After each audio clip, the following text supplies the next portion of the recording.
I'm your host, Carolyn Solo, LCSW, EMDR therapist, and mom of 3 daughters.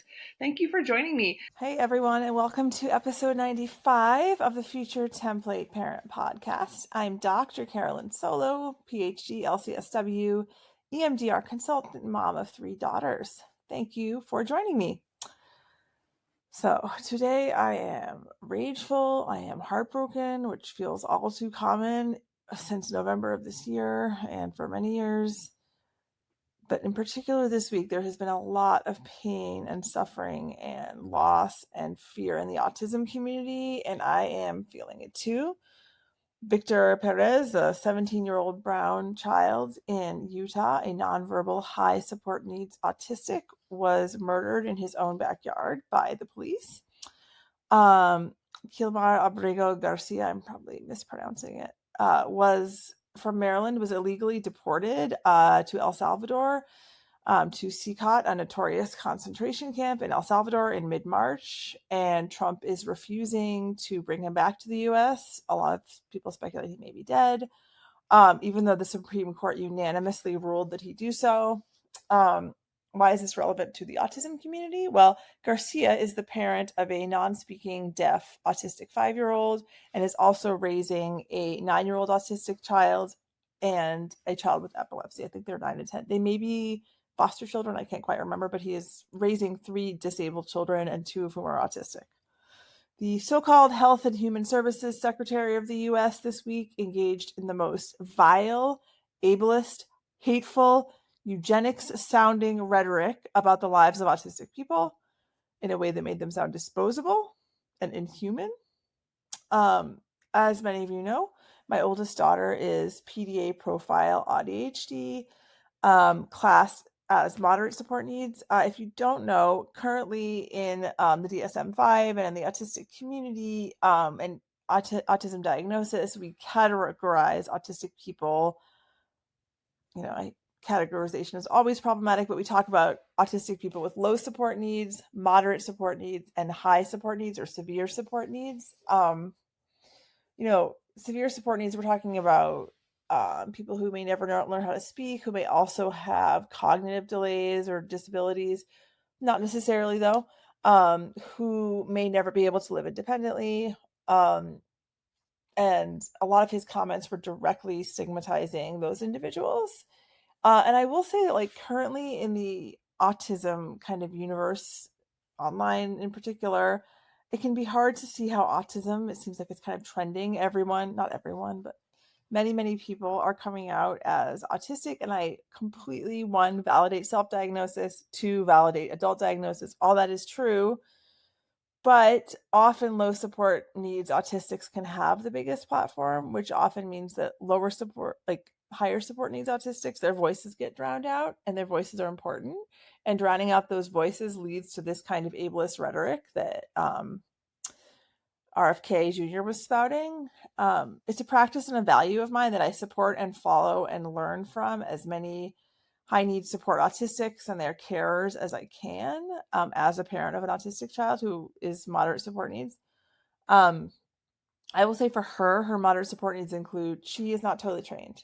She uses a pacifier most of the time. She is not currently in school. She can't tolerate school right now.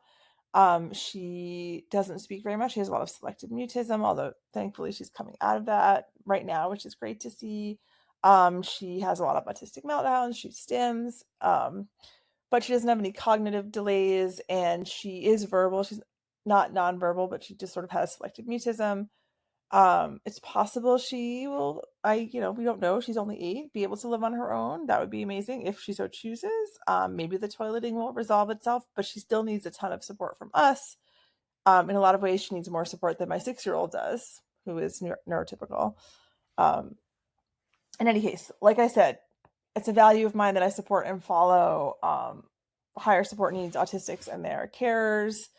If this interests you, some really excellent Instagram people to follow are at fidgets_and_fries, at life_with_severe_autism, at It's That Parent, at Black Spectrum Scholar, and at Carissa Knows Behavior. A lot of these accounts are also Black or non-white individuals, which I also think is really important. I mean, autistic people, there are a lot of autistic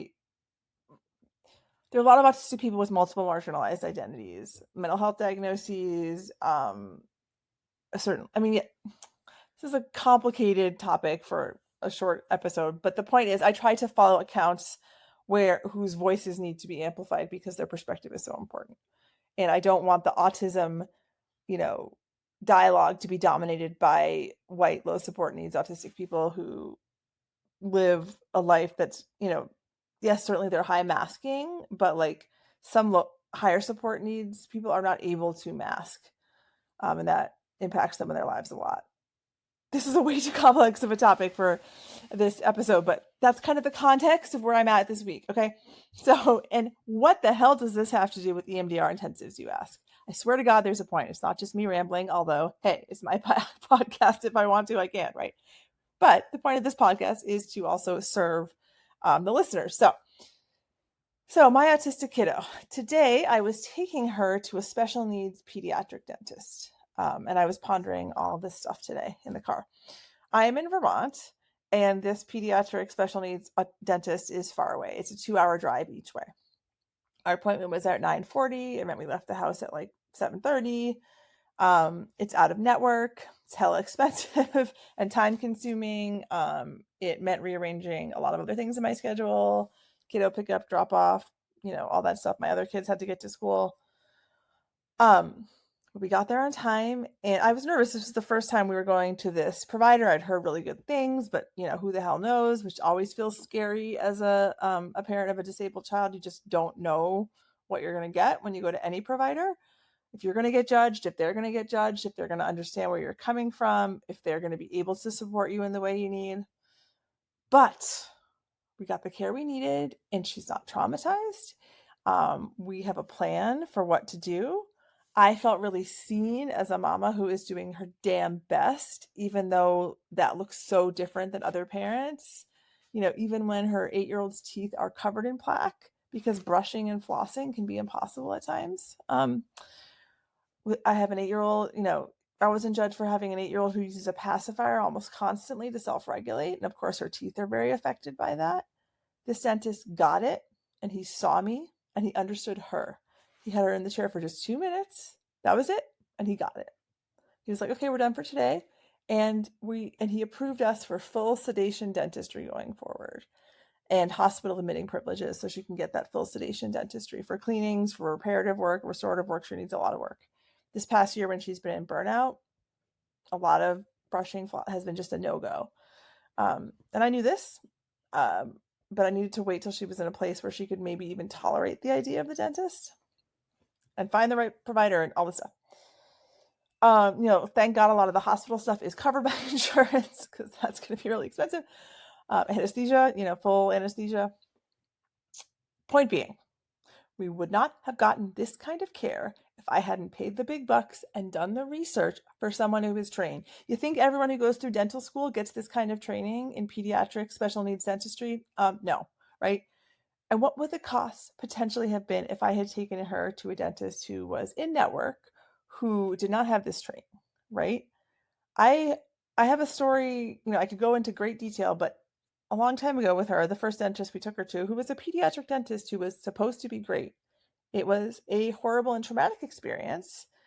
And there were big consequences, including total disengagement and refusal to go to the dentist for many years. And I knew that there was going to be, I knew that taking her to a new dentist, I had to be so careful. We did go back to a pediatric dentist in Philly that was a lot better, blah, blah, blah, blah, blah. Point being, we moved, burnout, a lot of stuff had changed. We needed to find the right person. But if I had gone to somebody else and we had another traumatic experience that set us back, who knows when she would have gone back to the dentist? Who knows when she would have brushed her teeth again, right? And think about all the more money we would have to spend down the line on reparative and restorative work if she ever agreed to go again, or whenever she did. Think of what the lifelong impacts that would have for her, right? So yeah, I found the right provider who had the training, who had the personality and the capacity, okay, who was going to give my child the care that she needs to move her life forward in this aspect so that she is not harmed. Okay. So she was getting the support, getting the resources that fucking RFK Jr. would like to strip away because she's a non-human, and she is she has moderate support needs, right? We're not, and this is how difficult it is, the dental stuff for her. I can only imagine what it's like for, the dentist is a sensory nightmare for any kid in the best of circumstances. Imagine what it is like for an autistic child who has an incredibly sensitive nervous system. Okay. The potential for medical trauma, the potential for just like an absolute, I don't even want to go into it because I get flashbacks of the experience we had several years ago where she was very traumatized. Well, it was during COVID. It was just awful. Blah, blah, blah, blah. So you can probably see what I'm saying here, right? As far as intensives are concerned. Yes, intensives are out of network. Yes, $6,000 is a lot. But what are you getting, right? You are resolving trauma that maybe these clients have been stuck in for years, spending $200 week after week after week, year after year with the talk therapist, and never really moving through that birth trauma, moving through that sexual assault, right? But you have the training, the time, the energy, the resources to devote to giving them transformational change. Is that worth $6,000? I think so. What about the ripple effects of moving through this in a week as opposed to 2 years for the rest of their life, right? What about all the money they're going to save on, I'm sorry, trauma is stored in the body. There are physical health impacts, autoimmune diseases, like, shortening of lifespan shit we're talking about here, developing addiction to cope with the symptoms of PTSD. That is stuff that we are preventing, occurring in the future. That has a financial cost to it that we can nip in the bud with our 6K intensive. Okay. This is incredible what we're doing. Yeah. And so, I'm also thinking of this in terms of, my program, right? Is my program an investment? Hell yeah, it is. It's 12 weeks where you're getting transformational change, and you're getting someone, me, who has done a lot of training as an incredibly experienced EMDR therapist and consultant, to give you the roadmap to create these transformational intensives that are worth $6,000. Okay. Just highlighting the program again, a few things. You get 12 weeks of 6 modules, over about an hour and a half of video content for every module, plus a homework assignment to help process the module, plus, accountability to meet your goals in terms of networking, marketing, writing web copy, creating an Instagram page. You get a like-minded group of EMDR therapists who are doing the same work as you, who will hold your feet to the fire. Plus me there too. All those hours count towards becoming a certified EMDR therapist or becoming an approved consultant. You learn all the clinical tools that I know to create transformational change. You get my workbook, which will create that roadmap for you for how to help your clients and you craft that intensive. All of that is part of the program. And, I think people who've been in the program in the past say it the best. I didn't know what I didn't know until this program. I completely restructured my business thanks to this program. I'm booking intensives 6 months out, right? That can be you. And yes, it's a financial investment, but what the rewards that you reap, so many times over do you make that investment back. We're right now entering the waitlist season. Okay. The waitlist will be open to sign up from April 30th to May 2nd to receive access to waitlist pricing, which is deeply discounted, by the way. You'll find out how deeply if you're on the waitlist. Plus, you get some awesome bonuses that are only available if you sign up from the waitlist. To get access to that, you need to have signed up for the waitlist. Okay. I'm not offering these discounts and stuff to, people during the launch. There's also only 7 spots available. So it's very possible that the waitlist could fill them up. So don't wait until launch time. Okay. There's lots more details I could give you. If you want to know more, please reach out to me. But the point is, invest in that pediatric dentist for your practice who's going to give you what you need. Is that a little bit much? I don't know if this is metaphor, if I'm beating it into the ground too much, but it just came to me on the car ride this morning as I was driving my daughter to the dentist. And it might be a little half-baked still. I hadn't fully thought out this episode prior to kind of jumping on here and talking, but it spoke to me and maybe it will speak to you. I know I am saving her from thousands and thousands of dollars down the line in dental work by doing this the way we're doing it now, by paying for this out of pocket specialty pediatric special needs dentist. And I am really improving the quality of her life in the future by doing this now, by putting in this investment now, just like I will be, this program will do for your practice. Okay. So yeah, maybe this will speak to you. Get on the wait list, is the takeaway here, and prevent further tooth decay in your practice. Anyway, if you have questions about this, reach out to me on Instagram at Future Template Parent. Of course, I'll be back to you next week with another episode. Thanks for indulging my little rant about what's been happening in the autism community. But I know we are all struggling right now with the onslaught of news coming at us.